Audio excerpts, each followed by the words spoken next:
it has had the consequence of leaving us even more dependent on our largest trading partner. And that's why immediately after the election, Canada's new government began to recalibrate our relationship with China. Strategically, pragmatically, and decisively. Peu après les élections, j'ai discuté avec le Premier ministre Li. 2 mois plus tard, nous nous sommes rencontrés à New York. En octobre, j'ai rencontré le président Xi en Corée du Sud. Avec un dialogue soutenu, constructif et pragmatique, notamment à travers les visites de nos ministres et les membres de notre caucus en Chine, nous renouvelons cette relation afin qu'elle génère des résultats ambitieux pour les populations des 2 pays. Ours is a long-standing relationship.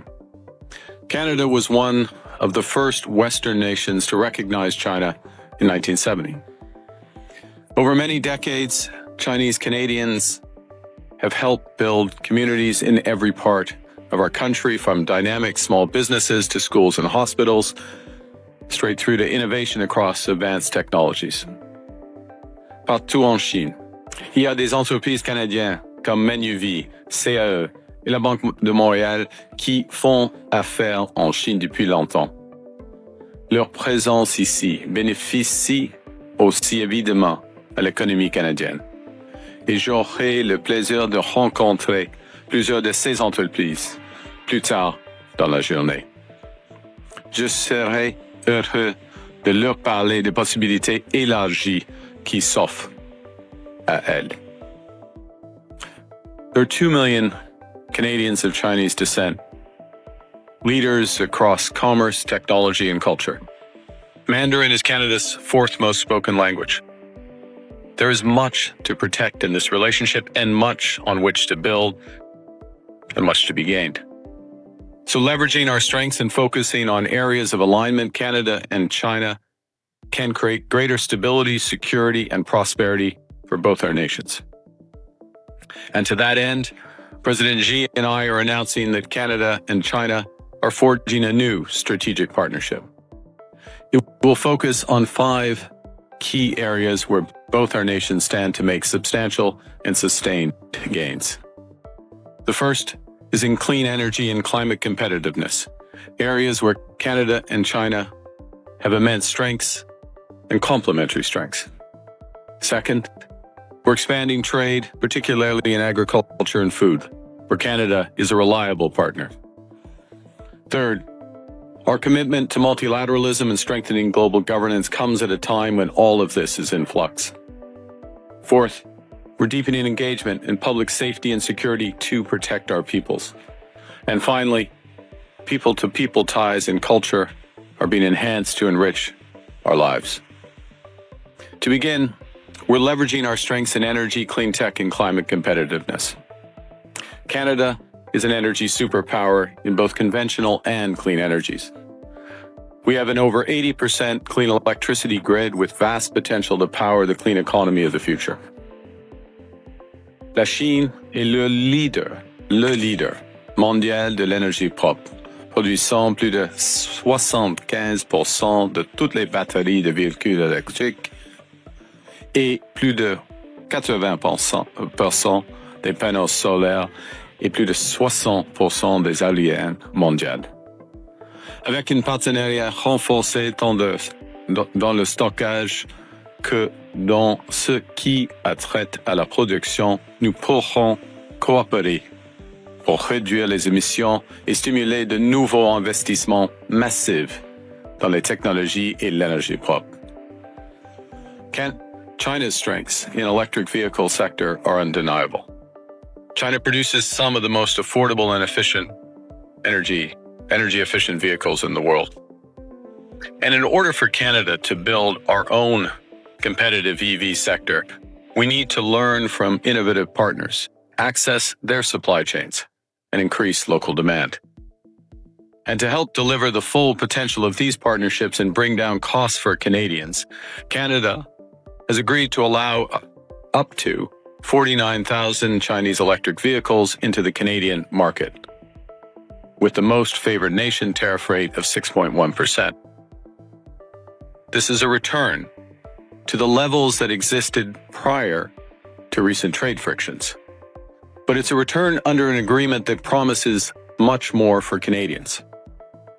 It's expected that within 3 years, this agreement will drive considerable Chinese investment in Canada's auto sector, creating good careers in Canada and accelerating our progress towards a net zero future and the auto industry of the future. With this agreement, it's also anticipated that within 5 years, more than 50% of these vehicles will be affordable EVs with an import price of less than $35,000. Over the next 15 years, Canada intends to double our energy grid through major investments in hydro, nuclear, solar, and wind power. That creates tremendous opportunities for Chinese partnerships in these investments, including in energy storage and offshore wind. On the other hand, Canada is developing our oil and natural gas reserves, one of the world's largest, to be the lowest risk, lowest cost, and lowest carbon. Last June, we exported our first LNG shipment to Asia, and we're scaling up quickly, making major investments in streamlining approvals. By 2030, Canada will produce 50 million tons of LNG each year, all of which will be destined for Asian markets. Au cours des semaines et des mois qui viennent, nous lancerons un nouveau dialogue ministériel pour accélérer la concrétisation de nos engagements concernant les énergies propres et conventionnelles. The second pillar of our strategic partnership aims to increase trade directly between Canada and China. Our agricultural cooperation built the foundation of our bilateral relationship.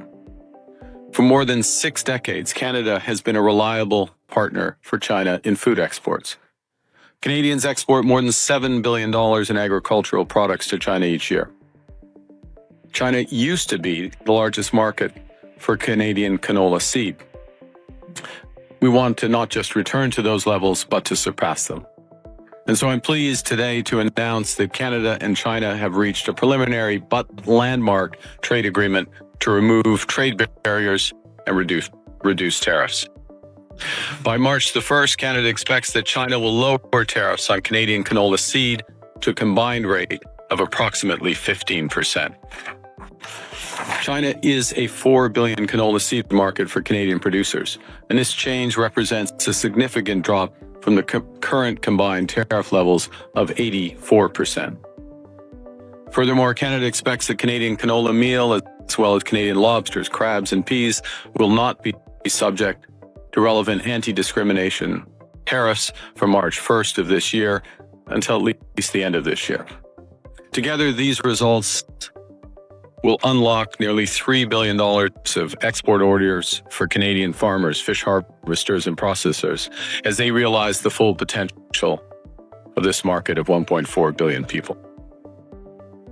With this agreement, we also expect to see a resolution of many long-term obstacles for a range of important agricultural sectors from beef to pet food. Le Canada a un but ambitieux d'augmenter nos exports vers la Chine de 50% d'ici 2030. Soutenu par une nouvelle feuille de route commerciale, nous élargirons également les investissements canadiens en Chine dans des domaines comme les services, l'énergie, l'aérospatiale, l'agriculture et la fabrication de pointe. We welcome Chinese business plans to significantly scale up their investment in Canada, in major clean energy projects, as well as in agriculture and consumer projects. And by building this new strategic partnership, we're creating the stability and certainty needed to catalyze new investment and opportunities for Canadian workers. Both Canada and China are strong advocates of multilateralism. Nous partageons plusieurs objectifs en ce qui a trait à l'environnement. Le leadership du Canada et de la Chine a permis de créer avec succès le cadre mondial pour la biodiversité économique mondiale lors de la COP 15 à Montréal. C'est pourquoi le troisième pilier de notre partenariat stratégique a un engagement renouvelé envers la gouvernance mondiale. En collaborant davantage, le Canada et la Chine peuvent se concentrer sur les nombreux domaines d'intérêt commun, allant de la compétitivité climatique et des finances à la stabilité macroéconomique et au multilatéralisme.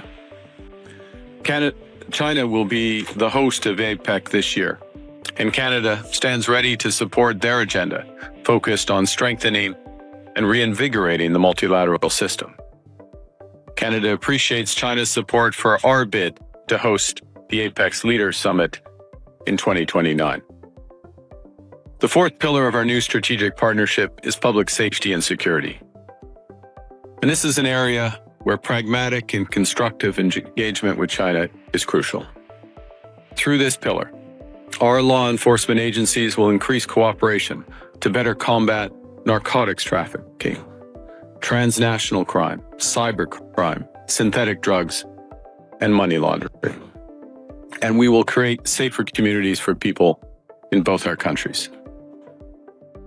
And finally, people have always been at the core of this relationship. As I said, Canada is home to a Chinese diaspora of 2 million. Over 300,000 Chinese visitors came to Canada in 2024. China is Canada's 7th largest source of tourism. So the fifth pillar of this partnership will build on opportunities for cultural exchanges and partnerships that further deepen our people-to-people ties.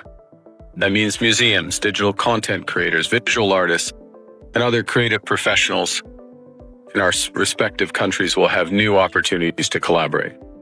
It also means more tourism, including following China's decision in November to grant approved destination status for group travelers to Canada.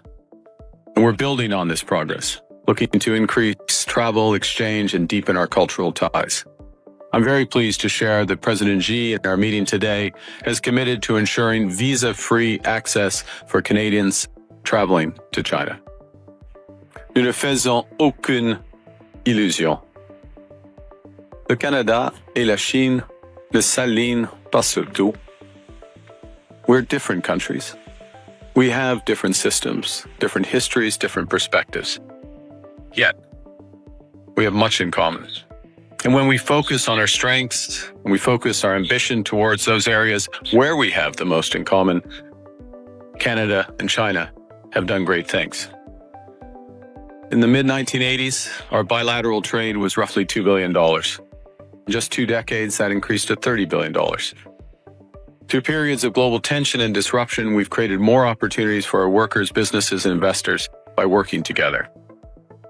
And with this new strategic partnership, that's the opportunity before us now. It's a partnership that reflects the world as it is today, with an engagement that's realistic, respectful, and interest-based.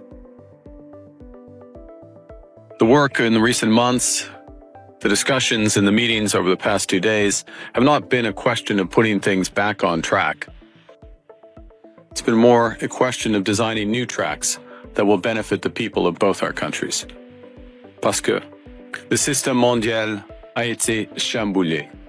Le Canada doit tracer une nouvelle voie en naviguant dans le monde tel qu'il est et non comme nous aimerions qu'il soit.